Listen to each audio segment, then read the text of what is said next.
So today I'm going to talk about susceptibility to the coronavirus and other viruses in general. Of course, right now in the news, they're freaking people out about this virus. All sorts of speculating headlines, putting people in fear and worry. And I just want to give my disclaimer, nothing said in this video is meant to treat or cure this virus.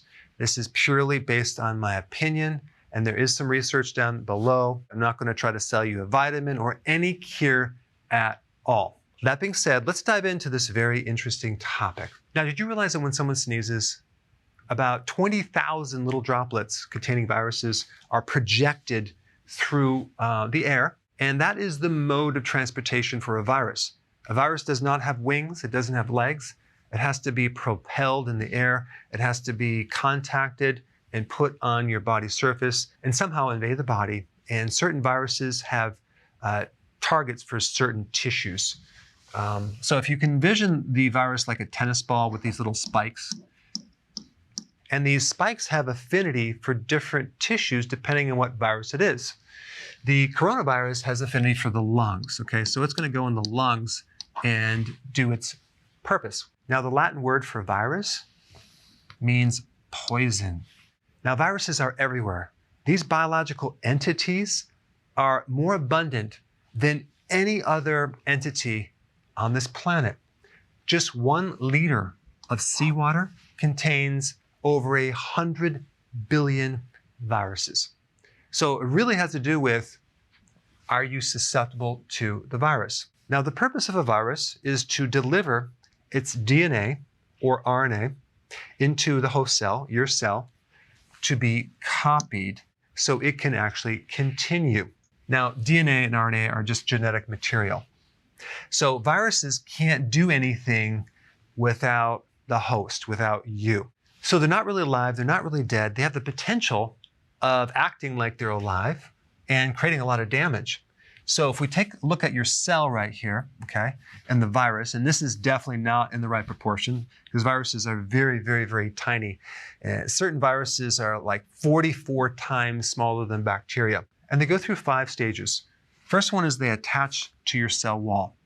Now realize that your immune system is looking for these guys and they're trying to kill it. So if you're susceptible to a virus, it has a much easier job of attaching and penetrating this wall right here.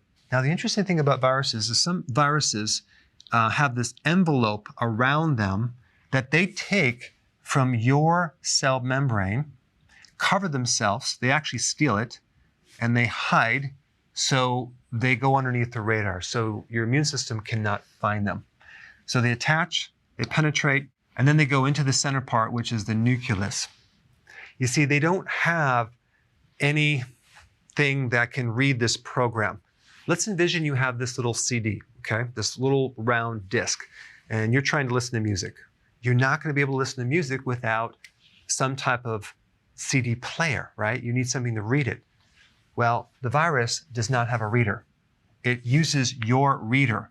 All it has is the CD or the DNA. And it's definitely not going to be playing music. It just wants to replicate, okay, like a copy machine. So what it does is it penetrates, it hits the nucleus, it hijacks your copy machine, the duplicator. And when it does that, it starts to reproduce at a very fast rate. And this prevents your own body from using that machine. So your own body can now not replicate anymore. So that's not good. So now we have the replicating stage and then the assemble stage. So they're going to take different things, modify their structure, so then they can come out of the cell and hide from your own immune system. That's what they're going to try to do. So they're going to be released, and when they get released, the cell usually dies. Now, some viruses actually go dormant, okay? So that's called latent. So they just pretty much hang out and do nothing, and they wait, and they wait, and they wait until you're older, until you're weakened, until you're nutritionally deficient, until you're stressed, and then they come out. And this is why so many people get virus outbreaks during stress states, because these viruses are dormant. Another interesting thing about certain viruses is they can activate glycolysis. This is the release of sugar. Interesting. I'm going to come back to that in a little bit, but I do want to mention this one point. In a study that I read, which I'm going to put a link down below, when you decrease glucose metabolism, it weakens the influenza virus in laboratory tests. Now, that's very interesting. All right, susceptibility, okay? There are several factors that make you susceptible or vulnerable to viruses in general. Age. Now, here's the thing. There's nothing you can do about getting older. So, let's cross it out right now. Let's not talk about that because there's nothing you can do. Nutrients, nutrient deficiencies. There's a huge connection between nutritional deficiencies and the health of your immune system and the susceptibility for viruses, but there's not a lot of focus on this one area right here. And there's not a lot of research. There's some. I put it down below.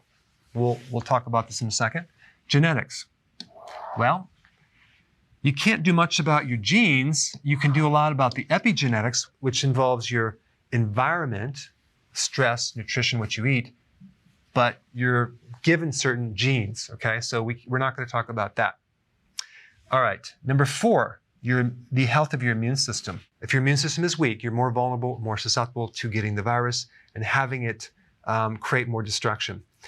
The microflora in your digestive system, also around your body, has a huge influence on your immune system. So when you take antibiotics or you sterilize the body, you greatly increase the chance of getting infections. So antibiotics, steroids, drugs, chemotherapy, all break down your immune system and make you weak, so you can't fight these things off. Also, if you have a pre-existing chronic disease, that makes you susceptible to getting a virus. Number 6, stress. I've already talked about this a little bit, but stress significantly increases risk of infections and viruses. I put some data down below. Your adrenal glands are really the gland that regulates your stress. If we take a look at mice that had their adrenals extracted, all sorts of problems with the immune system, increasing risk of infections, viruses. If we also take a look at another condition called Addison's, that's a condition where your adrenals are basically shut down, they're not working, and you need to take adrenal hormones. You'll see a lack of killer T cells in this condition. Interesting. You need killer T cells to defend against viruses. Also, your risk of infections go way up. So the adrenals are definitely involved. But this is the area I really want to focus on because you can influence this right here, and you can also influence these with this. So in other words, you can strengthen your immune system, this, and this with this right here. Now there's 2 things that happen when you have certain nutritional deficiencies. Number 1, it weakens your immune system. So it makes your immune system weaker. But nutritional deficiencies also make viruses become stronger. Now there's a really interesting study, I put it down below, that talks about viruses are more virulent in selenium and vitamin E deficient mice, which is actually quite interesting because you would think if you starve off this virus with nutrients, it would become weaker. But no, it doesn't. It kicks in a certain gene that makes it stronger. Very similar to when we do fasting, our bodies actually become stronger, at least temporarily, but because you can't fast for too long. So certain viruses can go from avirulent to virulent. And virulent means able to infect the host. So by taking away their nutrition, they become stronger, but it makes us weaker. That's not fair. Now let's go to the next section that I want to just kind of touch on this one topic on age for a second. Now, if we take a look at the fatality rate of the coronavirus, in this age group right here, 80s and older, you see a 14.8% death rate. And let's take a look at if you're 70 or older, it's 8%, okay? 60 comes way down to 3.6% death rate. If you're in your 50s, it's only 1.3%. 40s, 0.4, that's less than 0.5% chance of dying once you're infected. I mean, look at this, 30s, 20s, or let's say you're in your teens, 0.2% chance, okay? This is extremely low. This is really important to know because if you read the news, they make it sound like everyone's going to die. Okay, so that's not true. Let's take a look at a couple other things. Here's the virus compared to other viruses. There's 121,000 cases. If we take a look at the fatality percentage, it's 3.9%, okay, in 113 countries. If we compare that to Ebola, SARS, and MERS, look at this. Ebola is 40%, okay, fatality rate.